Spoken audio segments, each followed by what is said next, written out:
In most cases, the crises are precipitated by those outside Nigeria. When there is a reprisal, it is not the planning man within Nigeria that causes it. It is that culture of getting revenge, which is embedded in the tradition of the planning man.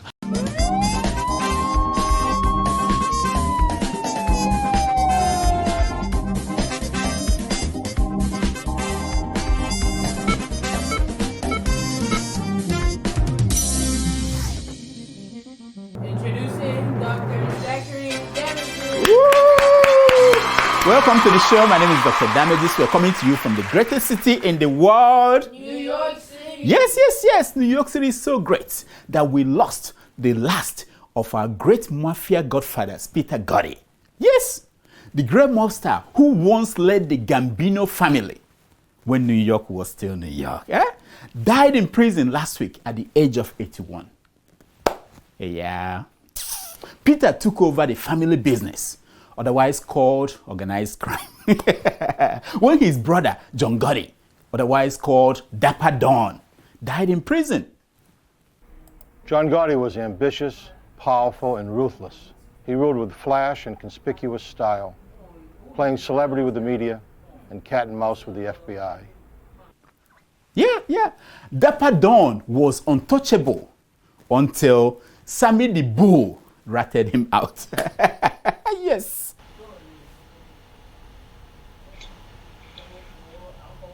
Godfather.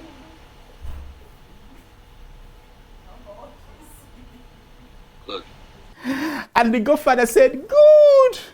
Yes, the same organized crime mafia syndicate is running amok in Nigeria. The godfathers are smooching with the media, hanging with bandits and killers. Oh yes, and strolling in and out of the forest like John Gotti. The same hypocrisy is playing itself out in the forests of Zamfara, Niger, and Katsina states. Yes. Now, despite their postures, they offer us nothing. My offer is this. Nothing. Yeah. Despite their denials, it is not personal. It is business. It's not personal, Sonny. It's strictly business. Yeah, despite what looks like contradictions in what they say or do, it is about one thing that they were taught long time ago. Keep your friends close, but your enemies closer. When we come back, I will introduce you to two godfathers pulling the strings in the ongoing organized crime activities going on in Nigeria. For them, it's all about not taking sides against the family. Fredo, you're my older brother, and I love you. But don't ever take sides with anyone against the family again. Ever. The first godfather in the ongoing bandit operations in Nigeria, northern Nigeria, is Sheik Gumi. His official title is the negotiator. Now, before we start, I must warn you that every now and then he may shake up your intelligence. Only don't tell me you're innocent, because it insults my intelligence. It makes me very angry. Yes, as a background, we have lost counts on how many kidnappings are taking place at any time in northern Nigeria by bandits. They basically roam around from one state to another, one school to another, pick up kids and men and women for ransom. That's it. When they are paid, they release them and kidnap new ones, and go ahead and kidnap others. Repeat the same process again and again. The unlucky ones get killed in what they call oops moment. Then enters Sheik Gumi, the great negotiator. And I think the media should be trying to get across to go and see them and speak with them as we do as clergy. Then you will get to understand a lot of things which actually are not in the print. That is always the starting point. If only the media will calm down and understand that these people that they call bandits are just great men, like Nelson Mandela fighting for freedom. You see that, yes, you really have to give them an excuse, although there is no excuse for any crime. Nothing can justify crime. Crime is a crime, and they are committing crime. Yes, of course, of course. There is no excuse for criminality. And then the great cleric went on to justify the criminal activities of the bandits. Watch. Why? I think it's a population that is pushed by circumstances. I bet you never thought about it this way. I didn't. No. Can we say it is the same thing with the population that is now imprisoned all over Nigeria? You know, the population pushed into crime. What happened? Something happened that led them to this. Well, something always happens, you know? It's Evans who was arrested and the disclosure thereafter. A herdsman? Yeah, even Bola Tinubu's favorite kidnapper, Evans, did not just become a kidnapper. He didn't. Something happened to him. I bet you, maybe his mommy didn't hug him enough. But he has been in prison since 2017, hasn't he? So why was he not defended the way the bandits and the kidnappers in the north, in the forest, are being defended by Sheik Gumi? Why? Oh, I forgot. He did not make the forest his operational base. Aha! Okay, let's go back to Gumi. Let us see what he discovered during his missionary journey into the forest owned by bandits. I found that actually it's a simple case of criminality. Get out of here, man! Yeah, in such a short time, you know, not even Boko Haram, the insurgency, evolved this fast from criminality to banditry to ethnic war to genocide. Amazing! Ethnic war, genocide. Wait a minute. Against whom? No. Let's hear Gumi. The nomadic Fulani, the herdsmen, and the others. If they are, the others means anybody who's not them. It is a war between them and anyone who is not them. These are the people that Bala Mohammed wants to be free to go anywhere they want in Africa. And the others. The others include Fulanis too that are sedentary. So wait a minute. So Fulanis that are not pastoral are also enemies. And I thought this was a small thing. It's a complex issue that Nigerians need to pipe down, put cold brain and understand the issue. But I see the solution is very simple, but it's not military hardware. Anything but not military hardware. Exactly.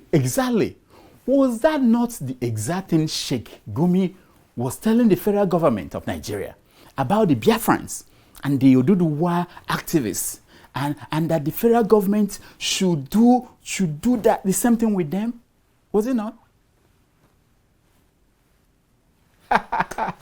So let us find out what the solution is. Of course, we have to talk about solution. It's not just about complaining. What is the solution? Let's go to Gumi. What's the solution? The solution is dialogue. Dialogue. How did we forget about dialogue? Of course, dialogue. But what were Nigerian soldiers doing in Olo, Imo State? Why didn't they deploy dialogue? In Oyibo, in River State. Okay. Let's go back to ethnic war. So why is the war going on, Sheik? Why? Now we are having an ethnic war. The Fulani nomadic feels his existence is threatened. Of course. And where there is Fulani war against the others, What does that mean? It means what? So what they do is when they have a war, they call other Fulanis from other countries, irrespective of where they are. Fulani is Fulani man. They go to defend their kinsmen. Ooh, that makes sense. They come from outside Nigeria to fight for their brothers. Soldier ants do the same thing. And what happens after they fight, Gumi? That's why they what do you call it? They transit the borders. Yes, they came for an operation, a simple operation. Take out a few villages and go back. Soldier ants do that always. So they go back to the base, which explains this move by Governor El-Rufai to go to other African countries to pay Fulani herdsmen to stop coming into Nigeria to kill his people. Remember? Show them. And yes, we offered them money. We said, look, if we have to pay you not to kill our people, we're happy to do it. Is that the only solution that you're adopting, to pay them to stop the killing? That is the only solution we can see. If anyone has a better solution, he should give us. Okay. Let's go back to Sheik Gumi. He talked about Fulani herdsmen as victims too. I know most of you don't know that. Watch. His heart burnt down. Who is burning down his heart? Is somebody coming from a building, somebody coming from a car. He doesn't own a car. He doesn't own a building. He doesn't enjoy anything of the Nigerian cake. See? The man is very intelligent. He said that Fulani herdsmen do not enjoy the national cake. Unlike the man who came out of a building, out of a car, out of a woman. Now, we may be getting at something very important. The man who came out of a car, who gave him the car? Is it by the federal government of Nigeria? The man who came out of a building, was the building given to him by the federal government of Nigeria as part of the national cake? Am I missing something? The Fulani people who are all over Nigeria, who have homes and cars, like the emirs in what used to be Hausa land. And how did they get the cars and the houses? Was it part of the national cake? Maybe this is something that we do not understand. We haven't understood this for a while. And why are Fulanis who have homes and cars not interested in getting those in the forest to come out of the forest and enjoy the national cake too? Why? Why are they fighting for them to have right to be in the forest? If that is so, if there's a national cake to enjoy, why are people still living in the slums in Lagos? Now, before we leave Sheik Gumi, because he has an important job to do in the forest, here's something very serious that everyone should remember. In fact, it was a question. Watch. And you see, even we call them killer-herdsmen. How many people did they kill? No. We know that they have killed people. But how many people have they killed? Very important question. How many? You have to know how many. They don't have, when they kill it must be accidental. Maybe somebody they took who is sick. But tell me who they have killed. How many? Few. This one blew my mind. Yeah, he justified the killings they have done. No, this way, including burning down houses. Take a look. A nomadic man went to that village and he was killed or lynched. So they come in a group and ransack the village, not to steal, just to revenge. Oh yes, that was just revenge, This is not real killing. There is a distinction. The people who died, they did not die for real. And by the way, the Fulanis were just acting like bees, soldier bees. Watch. It's just like the honey. When you want to take its honey, the whole bunch of soldiers. Don't be tired, my friends.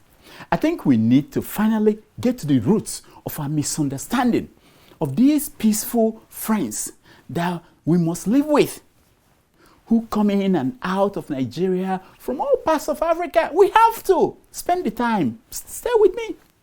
So that killing is not the stealing, you don't combine it with the criminalities because of ethnic revenge. And they don't attack a village except that village did something to one of them. In fact, you see that they will pass many villages and go to the one that they have problem and attack it. See, amazing logic, is it not? Please, can someone give the man a Nobel Peace Prize? Peace, for negotiations, for logic, everything. Huh? You know, I never thought about it this way. An armed robber who left some poor people's houses and went straight to the house of a rich man to rob should be given credit for skipping poor people's houses. In fact, the man is not an armed robber. Call him by his proper name, Robin Hood. I can't just say nonsense here. No, seriously, I can just say nonsense here, move on. But that will not be fair on the Sheik. After all, one of the big headlines from his missionary journey into the bush was this one. Take a look. Yeah, non-Muslim soldiers are attacking and killing Muslim bandits and attacking villages to cause trouble, he said. Wow.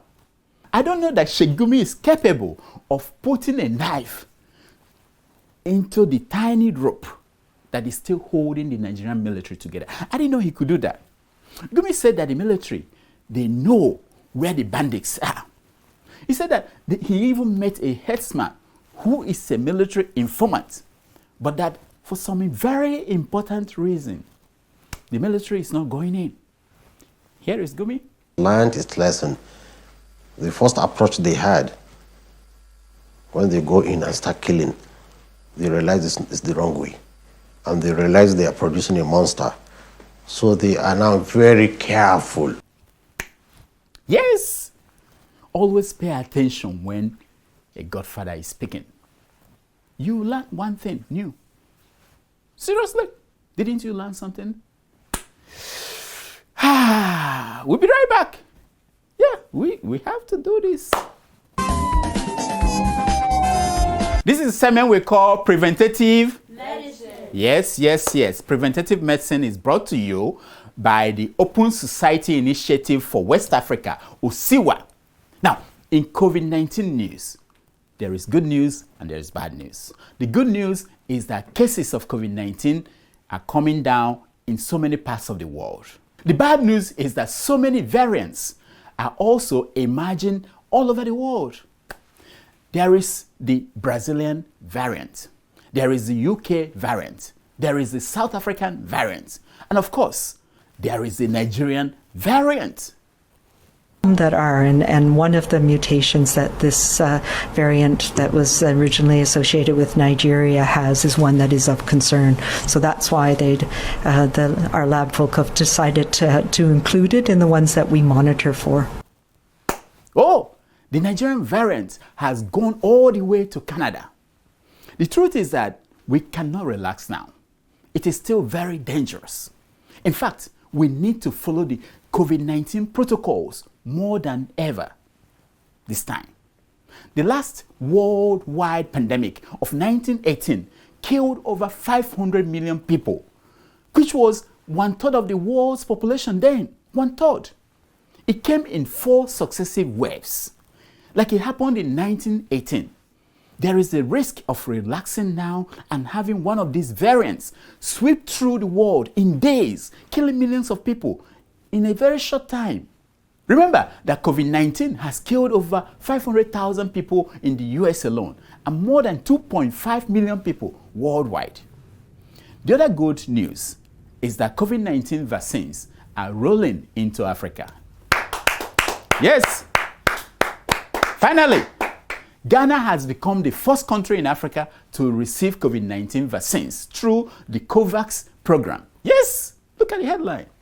Yeah! Ivory Coast became the second country after Ghana to receive COVID-19 vaccines as part of the global vaccine sharing program.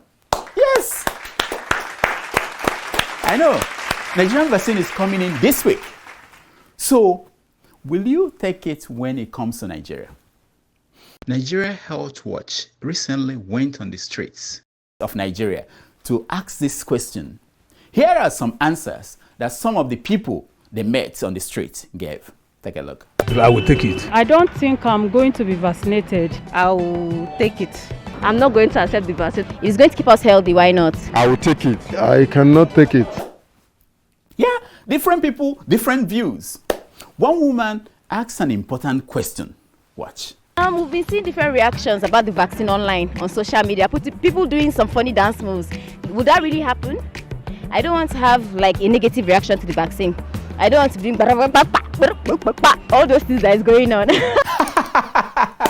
Well, Dr. Damages took the vaccine last week. I'm here and I'm doing what I do well. Run my mouth. Hear the woman again. So if it's going to be positive, why not? If it's going to keep us healthy, why not? I don't really believe that it's 666, as people say. So I hope you will take the vaccine when you get the opportunity. In the meantime, wear your mask, wash your hands, maintain social distance, follow health officials' guidelines, and stay safe. It is those who are alive that will get the opportunity to tell the stories.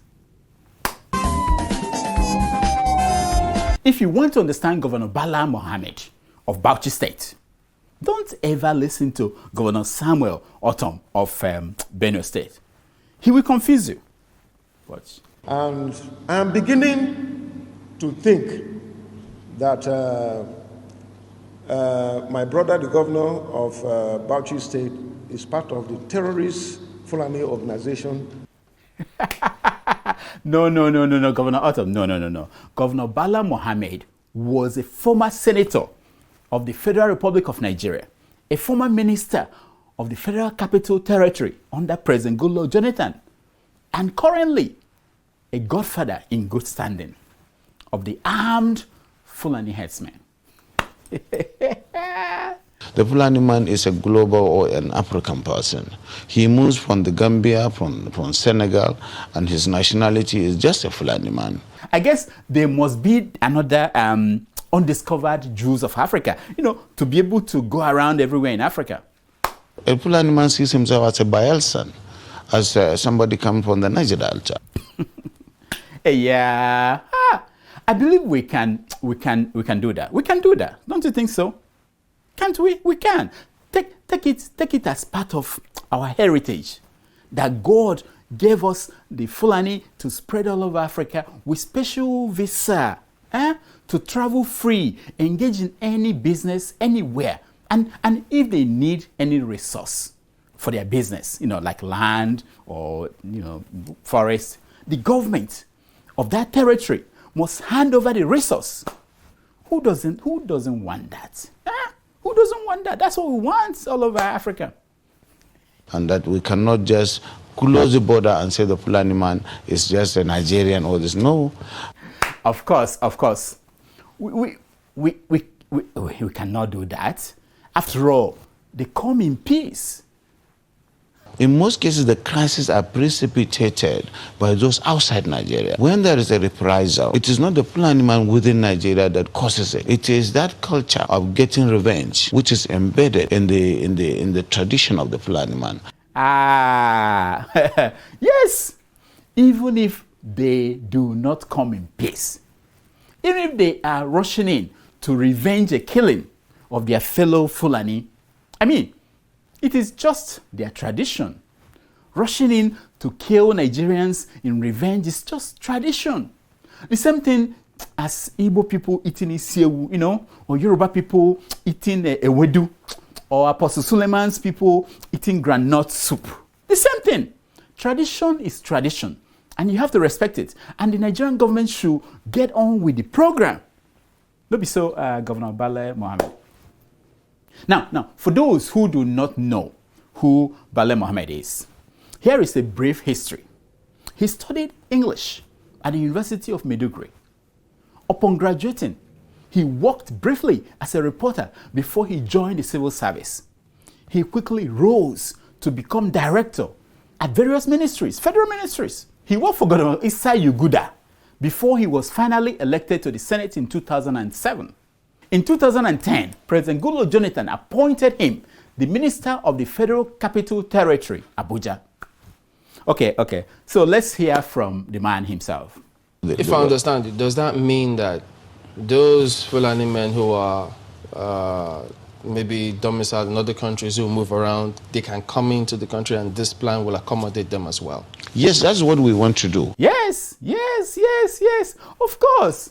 But won't it be better to first allow the Fulani people coming into Nigeria to do national youth service first? You know what I mean? You know what I mean, the governor? Yeah? Huh? As I said, a Fulani man settles anywhere he can feed his cattle. We know that. We know that already, Governor. Please, let's tell us something that we don't know. Governor Mohammed. If that these forests are there anyway, if you don't occupy them and create a colony out of them, they create places for the criminals. Yeah. And today, that's why you have the Sambisa forest, because it is not being utilized. Aha! Now, those were the intelligent views of the great Governor Bala Mohammed a year ago. He and his friends just made it all happen. You know, they made sure that Fulanis from anywhere come into Nigeria, occupy the forest, and anywhere they could reach, any forest they could reach. They asked for it. Thank you, Bala Mohammed. Thank you, Megida. Thank you. We love the peace you have brought to Zamfara and to Kaduna and to Niger State and to Katsina State and to Ondo Forest, everywhere, and Enugu Forest and Soka Forest. Thank you. Why should federal government use resources for this country to accommodate Fulani men who are not Nigerians?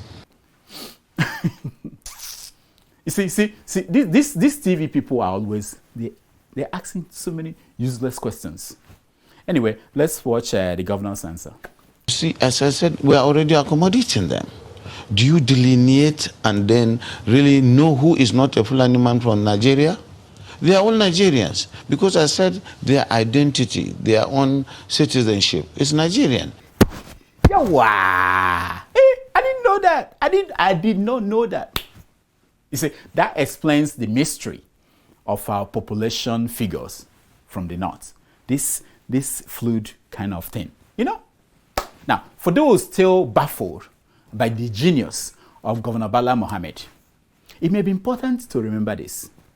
On leaving office as Minister of the Federal Capital Territory, billions of naira cash was found in a vehicle that Bala Mohammed owned. Oh yes, his son came out and claimed the money. It's mine. Leave my daddy out of it. It's mine. And everybody said, oh, okay, you're my young man, you know, sure. Soon after, in 2016, the Economic and Financial Crimes Commission, EFCC, arrested then he wasn't a governor, Bala Mohammed, for financial crimes worth over 1.3 trillion naira. Yes, you heard me right. 1.3 trillion naira. In Jonathan's naira, not this useless Buhari's naira. No. Jonathan's naira. The allegations against Bala Mohammed included land racketeering in Abuja and his role in a $2 billion arms deal. Yes, you heard me, 2 billion.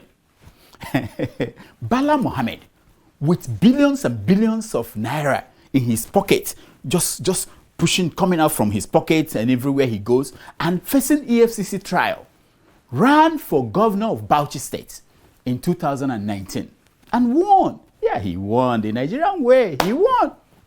In 2020, his hands were again caught in the cookie jar when Governor Bala Mohammed awarded a contract worth 3.6 billion to his own company. Of course.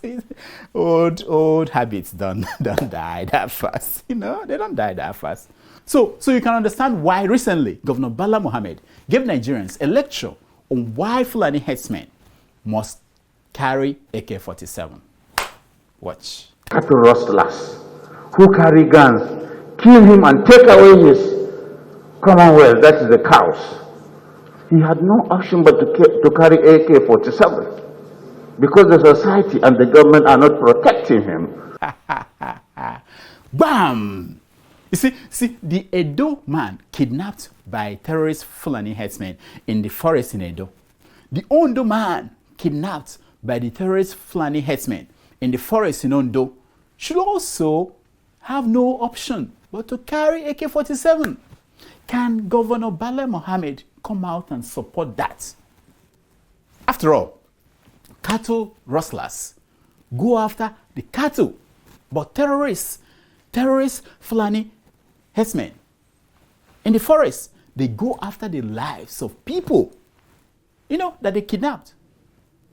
Unless cattle are more important than men. I suspected that. I was just suspecting it. Nobody owns any forest. The forest is owned by Nigeria.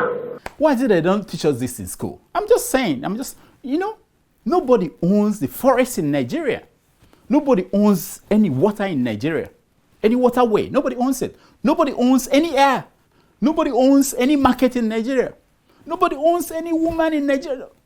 Oops. Nobody had the freedom of matriculations or speaking anyhow. Anybody can speak anyhow, but we are exercising restraint. Yeah, anybody can speak anyhow. That explains this headline from our learned governor. Look at it. Igbo, Yoruba, Hausa are the real beneficiaries of the banditry in Nigeria.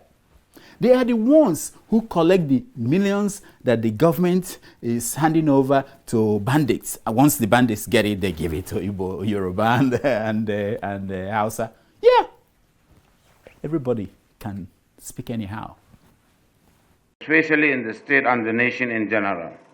That brings me to the issue of the profiling of the Fulani, which we kicked against, and we have no apology for what we have done. That's right, my man. No apologies are for the weak.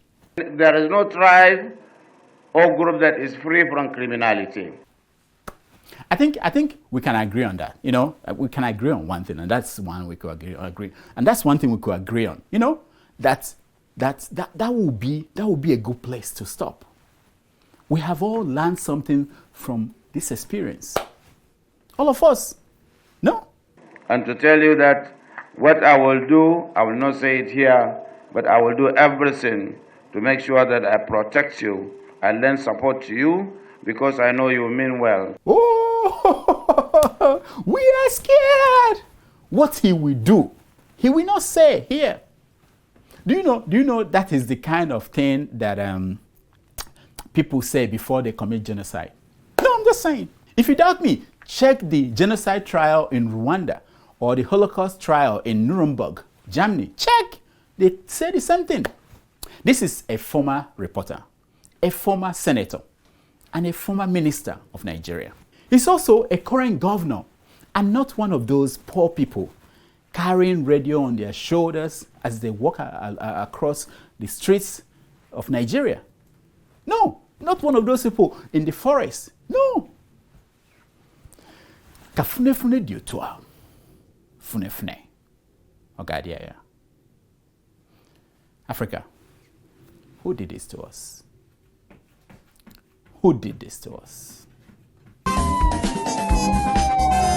Here are some stories making headline news across Nigerian newspapers this week. As always, headline news is brought to you by Help Me Waka. Help Me Waka, the people who run errands for you. From Ghana, for Nigeria, anywhere. Just call them. Go to their website, Help Me Waka. Help your people. Go to Help Me Waka and order items for them. They will be happy. Please help them.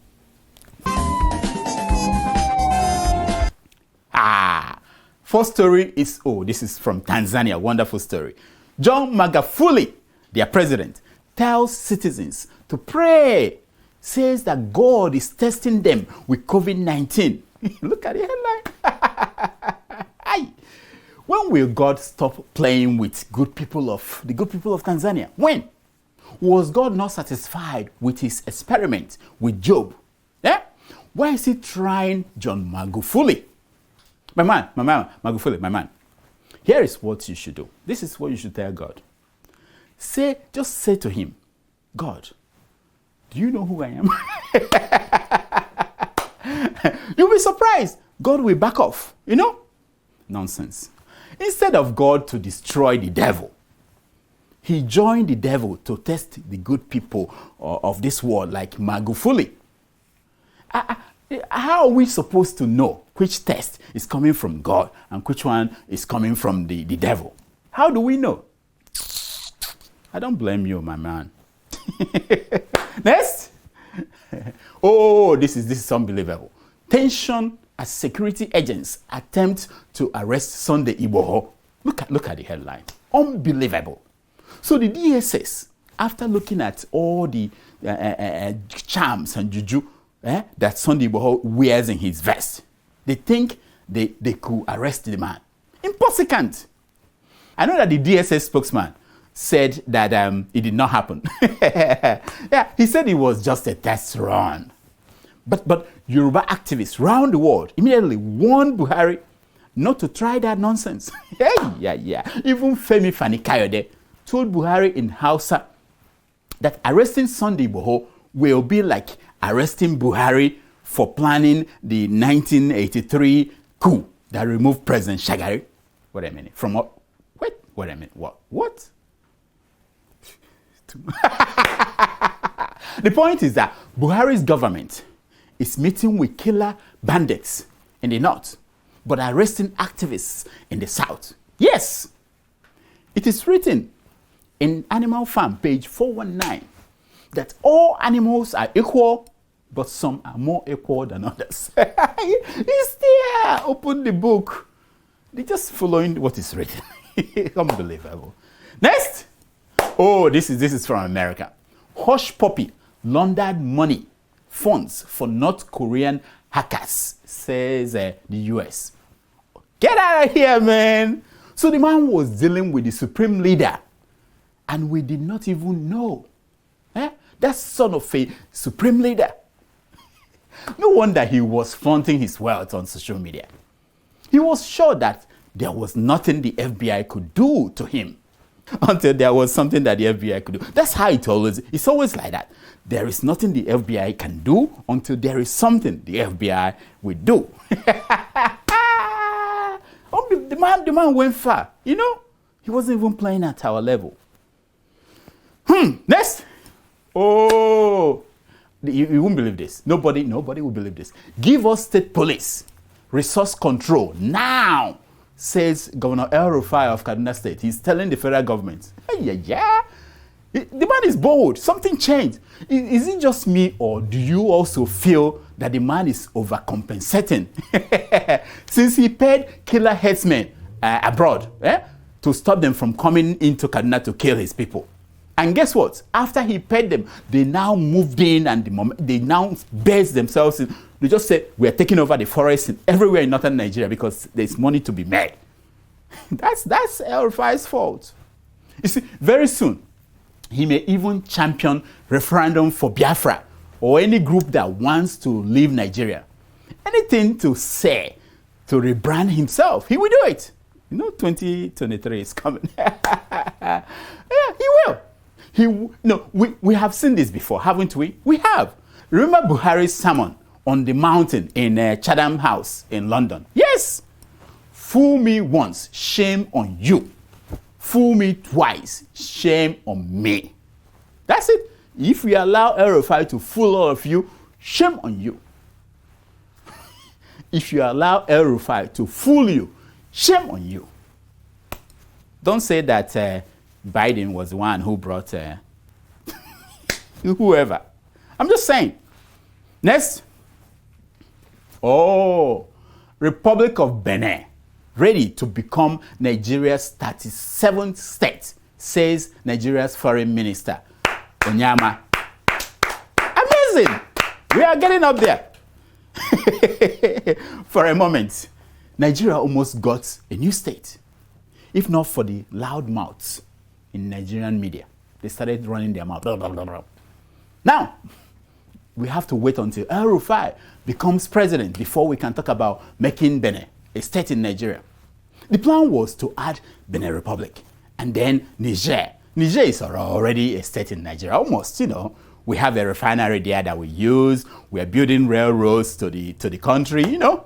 By the time half of their population go back and forth into Nigeria, the Nigerian flag will be on top of their buildings. And chicken out, case closed. But the media in Nigeria keep running their mouth. Next. Big unbelievable news. Hope Uzodinma, he opened his mouth, the one he uses to eat ofonubu, and said, Eastern Security Network operatives are hoodlums and will be treated like murderers. Hey, damn! That was the Supreme Court Governor of Imo State, Mr. Hope Uzodinma, boasting after he called in the military to hunt down Eastern Security Network members that he said killed police officers. It was the same thing that Governor Wike of Rivers State did in Oyibo. Last week, over 300, almost 400 people, the military whisked away from Oyibo to Abuja, showed up in court after 3 weeks in detention. Some were said to have died in detention. Now, knowing the history of the Nigerian military, why will anybody call them in to do any law enforcement job in their state? Why? Not even states with bandits do something like that. What kind of barbarism is running in the head of this Supreme Court governor? Hope Uzodinma. What? Next. This is the biggest of the stories of the week. Former governor of Imo State, Senator Rochas Okorocha, arrested. Hey! I was shaking when I read the headline. My body was shaking like this. This is probably the greatest news of the century. A whole Rochas Okorocha arrested. Don't they know that the man is richer than many states in Nigeria? I can't hear you go today. I can't hear you. Even as a government, I can't hear you go today.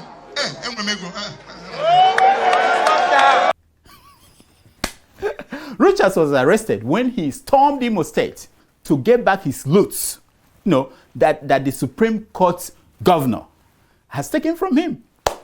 Things like university that he built with Imo State government money, the estates he built on government land, and so many others. I'm disappointed with the police in Imo State. That's all I want to say. Disappointed with them.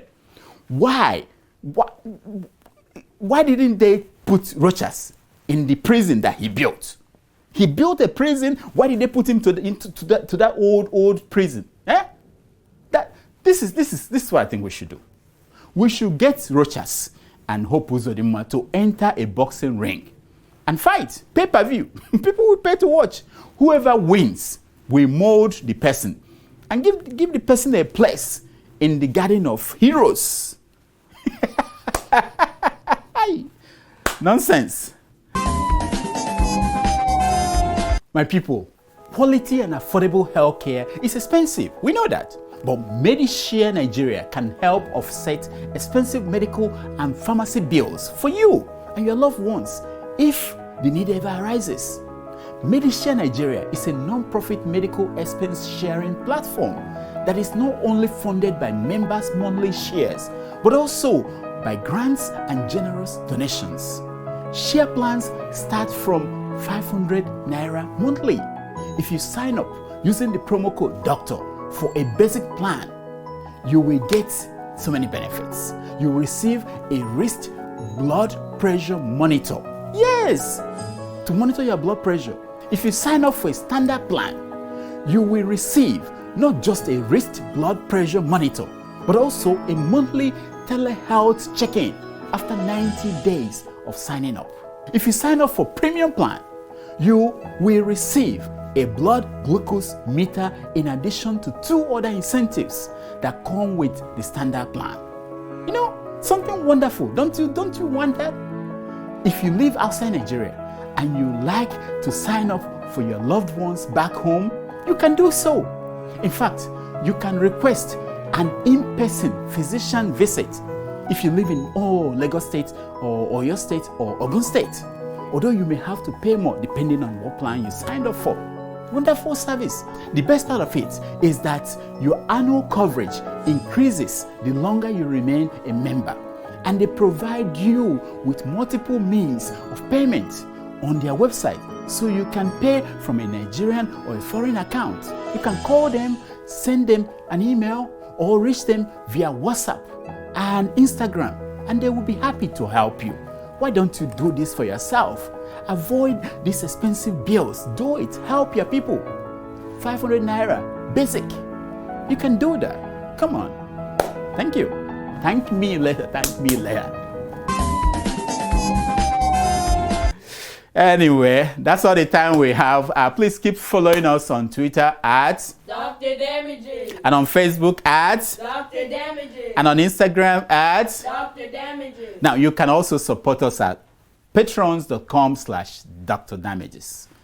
Now, here's my concern for today. It's taken from page 419 of the book, Mr. Civil Rights by Thurgood Marshall.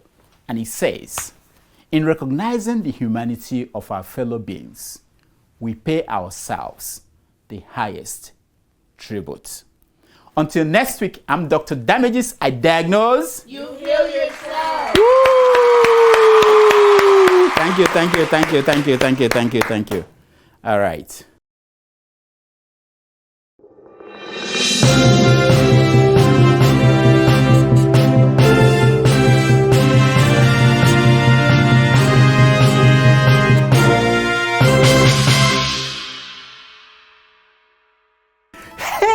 Hey, SendWave is breaking the market with its new and enhanced system of sending money to Nigeria in line with the Central Bank of Nigeria's directive.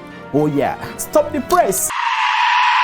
Yes, your safe and reliable money transfer service, SendWave, is breaking the market by making it almost free to send money to your family and friends in Nigeria. Wait a minute.